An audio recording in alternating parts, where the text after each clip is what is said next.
Open floors మరియు premium simplex houses రెండు కలిసిన ఒకే ఒక డీటీసీబీ మరియు రేరా ప్రాజెక్ట్ ఈశాన్య ఇన్ఫ్రావారి SGR heights at Shadnagar town 1200 ఎస్ఎఫ్టీలో ఇల్లు కూడా కట్టేస్తున్నారు. 70% bank loan available. Contract number 8297044545 గుర్తించి వాళ్ళు మనకి అయితే ప్రాణమిత్రులు అయి ఉండాలి. అంటే ఈ ప్రాణమిత్రులకి ఏంటంటే అప్పు ఉండదు, ఇవ్వడమే. అదే మళ్ళీ తిరిగి వాళ్ళ బాధ్యతగా ఇస్తే ఇస్తారు, ఇవ్వలేకపోతారు. మనం దాని గురించి ఆలోచించి అంత అమౌంట్ మన దగ్గర ఉన్నప్పుడు అది సాయం చేస్తాం. సో వాళ్ళకి ఆ సాయం అవసరం కాబట్టి అది చేయడం అంతే. ఇటు వస్తే కేవలం పరిచయంతో డబ్బులు సహజంగా ఇవ్వనండి నేను.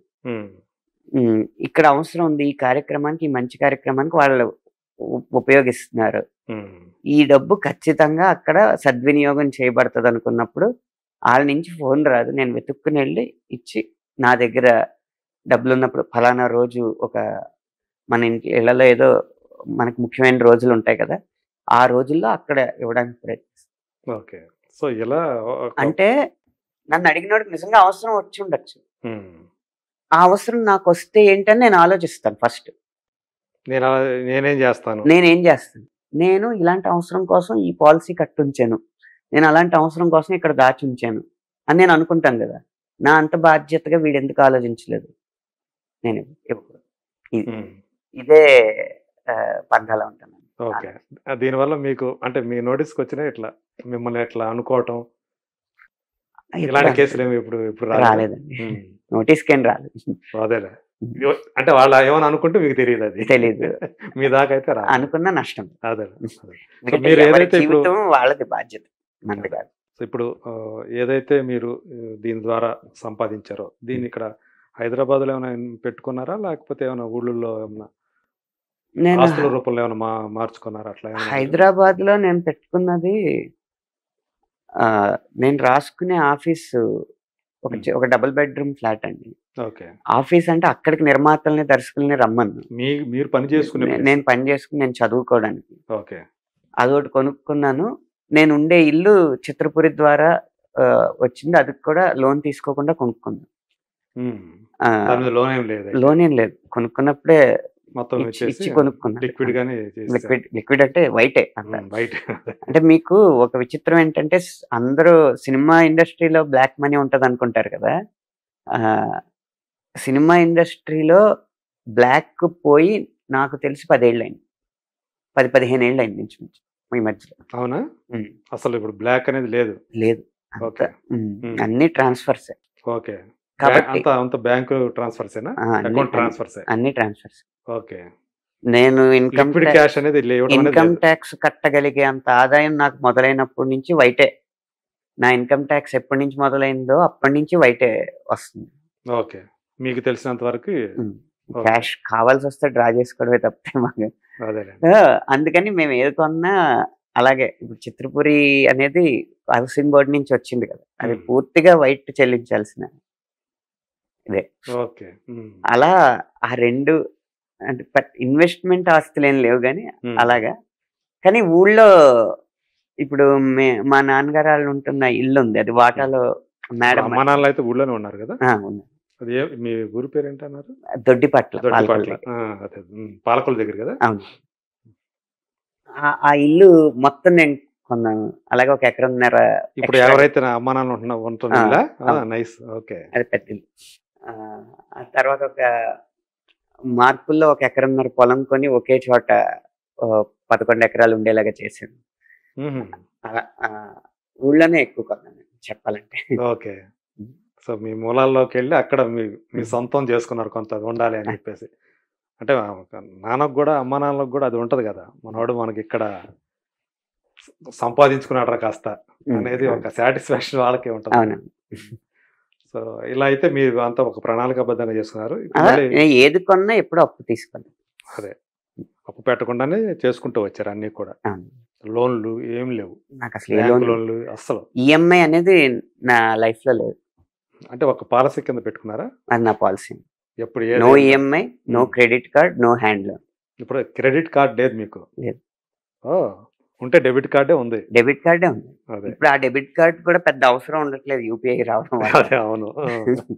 ఏ జీపేనో, ఫోన్ పేలోనో, పేటిఎం లో చేసేసుకోవడం. అంతే.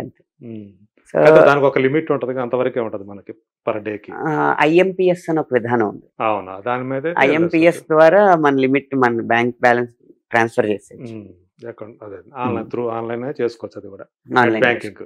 అలాగే అమెరికా నుంచి వచ్చే ఆదాయం ఉంటుంది కదా, అది వైర్ ద్వారా పంపిస్తారు. అమెరికా నుంచి ఎలా వస్తుంటది, ఏ రూపంలో వస్తుంది మీకు? కొంతమంది NRIలు వాళ్ళ ఫంక్షన్స్ ఉంటాయి, మిమ్మల్ని పిలిచినవి అవి అంటే పాటలు రాయించుకుంటాం వాళ్ళ చేత. ఓకే, వాళ్ళకి కావాల్సినయా? ఓకే, లేదు వాళ్ళకి కావాల్సిన పాటలు రాయించుకుంటాం ఫంక్షన్స్ తగ్గట్టు. ఓకే, అప్పుడు ఆదాయం వైర్ అని ఒక విధానం ద్వారా వస్తాం, లేదా బ్యాంక్ ట్రాన్స్ఫర్ కూడా చేస్తారు. ఓకే, ఆ బ్యాంక్ ట్రాన్స్ఫర్ చేసినప్పుడు ఏంటంటే విదేశాల నుంచి వచ్చిన ఆదాయానికి GST ఉండదు, వైటే కానీ దానికి GST ఉండదు. ఓకే, ఆ వైర్ ద్వారా వచ్చేది వైర్ అయినా బ్యాంక్ ట్రాన్స్ఫర్ అయినా ఓకే, GST ఉండదు, మొత్తం వచ్చేస్తుంటది, వైటే కానీ GST ఉండదు. అంటే నాకు తెలిసి తెలుగు సినిమాల్లో లిరిసిస్టుల్లో అనంత శ్రీరామ్ కొంచెం రిచ్ అనుకోవచ్చు. రిచ్ కాదండి, అంటే రిచ్ ఇన్ ద సెన్స్ ఇప్పుడు అంటే రైటర్స్ దాని వరకు ఆదాయపరంగా అంటే రిచ్ అవ్వాలంటే ఇన్వెస్ట్మెంట్లు బాగా పెట్టగలగాలి. ఇన్వెస్ట్మెంట్లు ఎప్పుడు పెడతాం, అప్పు చేసినప్పుడే పెట్టగలం. ఇప్పుడు ఒక పెద్ద ఇల్లు కొనాలనుకోండి, ఇవాళ మనకి నాకు లోన్, నేను కట్టే ట్యాక్స్ కి నాకు లోన్ 1.5 2 కోట్లు లోన్ వచ్చే అర్హత ఉన్నా నేను ఎప్పుడు తీసుకోను. మా ఆడిటర్ గారు కూడా లోన్ తీసుకోవాలండి ట్యాక్స్ కలిసి రావాలంటే, ట్యాక్స్ కలిసి రాకపోయినా పర్లేదు నాకు అప్పు వద్దంట. ఓకే, కావాలంటే గవర్నమెంట్ కట్టేద్దాం, అది ట్యాక్స్ అంతే, అంతేగాని. సో అది ఏమవుద్ది, ఈ రోజు 2 కోట్లు లోన్ తీసుకుని ఒక ప్రాపర్టీ కొనగలిగాం అనుకోండి. ఉదాహరణకి మై హోమ్ భూజా అని ఉంది, అవును, అది ఒక టైంలో 7,500 8,000కి స్క్వేర్ ఫీట్ అమ్మారు. ఇప్పుడు 22,000 నుంచి 23,000 వరకు ఉంది స్క్వేర్ ఫీట్. అలాంటి ఆస్తి అప్పుడు 2 కోట్లు అప్పు తీసుకుని కొంటే ఆ అప్పు 2 కోట్లు కడతా ఉంటాం, దీని విలువ 3 రెట్లు పెరుగుతుంది, 6 కోట్లు అవుతుంది. అలా రిచ్ అవుతాం. ఈ అప్పు తీసుకొని పాలసీ వల్ల రిచ్ అయిపోం, కానీ ఒక సంతృప్తికరమైన ఒక హాయ్ ప్రశాంతమైన జీవితంలో ఉంటాం. అందువల్ల నా తోటి లిరిసిస్ట్ కంటే నేను రిచ్ కాదు, కాకపోతే రిస్క్ తక్కువ, రిస్క్ లెస్ జీవితం. నాకన్నా ప్రశాంతంగా హ్యాపీగా మీ లైఫ్ నడిచిపోతా ఉంటుంది అంతే. సో మీ లిరిసిస్టుల్లో మీకు అందరితోటి సత్సంబంధాలుగా ఉండేది? సత్సంబంధాలే ఉన్నాయి. ఇది ఏదో మొహమాటం కోసమో లౌక్యం కోసమో చెప్పేది కాదు. మీరు చెప్పిన లెక్క ప్రకారమే చాలా పాటలు తక్కువ లిరిసిస్టులు ఉండడం వల్ల ఎవరి పని వారికి ఉంది. అదే అండి, ఎవరి పని వారికి ఉన్నప్పుడు ఒకళ్ళు పని ఉన్నప్పుడు పగ ఉండదు. ప్రొఫెషనల్ రైవలరీ అనేది లేకపోతే ఆలోచిస్తుంటాం, ఎవరి స్థాయి పని వారికి ఉందన్నమాట. అందువల్ల ఒకళ్ళు ఒకళ్ళు కొట్టే పరిస్థితి లేనప్పుడు ఒకళ్ళ మీద ఒకళ్ళకి కోపం ఎందుకు ఉంటుంది? చంద్రబోస్ గారితో మీకు ఎలాంటి రిలేషన్? చాలా మంచి రిలేషన్ ఉంది. ఎందుకంటే మీ ఇద్దరే టీవీ షోస్ లో ఎక్కువ దున్నేస్తున్నారు పాటలకు సంబంధించిన. ఒకే షోలో కాదు కాదు, ఒకే షో, కానీ ఇలా అమెరికాలో వెళ్ళినప్పుడు కానీ ఆడియో ఫంక్షన్స్ లో కలిసినప్పుడు కానీ ఇంకా నువ్వేం రాస్తున్నావు అని పెద్ద అడిగే క్వశ్చన్లు ఏమి ఉండవు. ఎవరో వాళ్ళ తగ్గట్టు వాళ్ళు రాస్తానే ఉంటాం కాబట్టి సరదాగా ఈ లోకం విషయాలు మాట్లాడుకుంటా నవ్వుకుంటా ఉంటాం. సో ఆయన అంటే తెలుగు సినిమాకి ఒక ఆస్కార్ అవార్డు వచ్చింది ఒక తెలుగు పాట. అవునండి, ఓకే, అది అంటే సంగీతానికి పాటకి వచ్చింది. అవునండి. మీకు ఎలా అనిపిస్తుంటుంది అది, ఇది అంటే తెలుగు పాట అనే దాన్ని ఆస్కార్ రావటం అనేది మనకు వచ్చింది అది ఒకటే ఆనందం కంటే కూడా ఒక రకమైన అదృష్టం మనల్ని వరించింది అనిపించింది. కారణం ఏంటంటే మొదటిసారి ఒక లక్ష్యాన్ని చేరుకోవడం కష్టం. మొదటిసారి వెళ్ళినప్పుడు అడవిలోంచి వెళ్ళాలి, గొడ్డళ్ళు పట్టుకుని పలుగులు పట్టుకుని ఇలా దారి చేసుకుంటూ వెళ్ళాలి. తర్వాత దారి పడిపోతూ ఉంటుంది. అలా చంద్రబోస్ గారి ప్రయాణం ఎప్పుడు కూడా నాకు మార్గదర్శకంలాగా అనిపిస్తూ ఉంటుంది. ఓకే. ఆయన నేను చాలా టెక్నిక్స్ ఆయన పాటల్లో వాడిన టెక్నిక్స్ సో ఆయన దారి చేసుకుంటూ వెళ్తుంటాడు ముందు. ఆయన ఉమ్. దారి చేసుకుంటూ వెళ్తాడు. ఉమ్. ఇంకా చెప్పాలంటే ఫస్ట్ అక్కడ ఒకటి ఉంది అని కనిపెట్టింది సీతారామ శాస్త్రి గారు అవుతారు. ఓకే. ఈ అడవి దాటితే అక్కడ ఆ నిధి ఉంటుంది అని కనిపెట్టిన తాత్వికుడు ఫస్ట్ సీతారామ శాస్త్రి గారు అవుతారు. ఉమ్. ఆయన ఎలాంటి దారిలోంచైనా వెళ్ళగలరు కాబట్టి ఆయన తెలిసిపోద్ది. ఓకే. ఆ తర్వాత ఓకే శాస్త్రి గారు ఈ దారి చూపించారు కదా, మనం ఆ దారి చేద్దాం అని చెప్పి చంద్రబోస్ గారు ఆ దారి చేసుకుంటూ వెళ్తారు. ఉమ్. మేమందరం నడుచుకుంటూ వెళ్ళిపోతాం. అంతే. ఆ. కాబట్టి ఆయనకి ఆస్కార్ వచ్చి నాకు అసలు ఆస్కార్ అన్న ఊహే లేదు ఉమ్. నా జీవితంలో. కానీ ఆయనకి ఆస్కార్ వచ్చిన తర్వాత నాకని కాదు కానీ తర్వాత కూడా తెలుగు రచయితలకి ఆస్కార్ పొందే ఆస్కారం ఉంది అని అనిపించింది. అనిపించింది. ఉమ్. దానికి కూడా ఆయన మార్గం వేసాడు. దానికి కూడా ఆయన మార్పించారు. ఉమ్. అటు పాట పరంగా సాహిత్య పరంగా ఆయన వేస్తే బాణీల పరంగా వీణేసి కీరవాణి గారు. అదే తర్వాత అట్లా కొండపొలం కూడా ఆయన నేషనల్ అవార్డు తీసుకోవటం అవును. చంద్రబోస్ గారు. అటు ఆస్కార్ తీసుకున్నారు. నేషనల్ అవార్డు మనకి శ్రీశ్రీ గారికి వచ్చింది, వేటూరు గారికి వచ్చింది, సుద్దాల సుద్దాల సుబ్రహ్మణ్య ఈ గారికి నాలుగో వచ్చింది. వ్యక్తి. నాలుగో ఆయన. అవును. ఉమ్. సో అట్లా అంటే తెలుగు వాళ్ళు ఇప్పుడు మంచి అన్ని రకాలుగా చూసుకుంటే వెళుతున్నారు. అందులో అదే, మన అదే. పాట కూడా ఉందండి. తెలుగు విశ్వవ్యాప్తం అవుతుంది. అవుతుంది.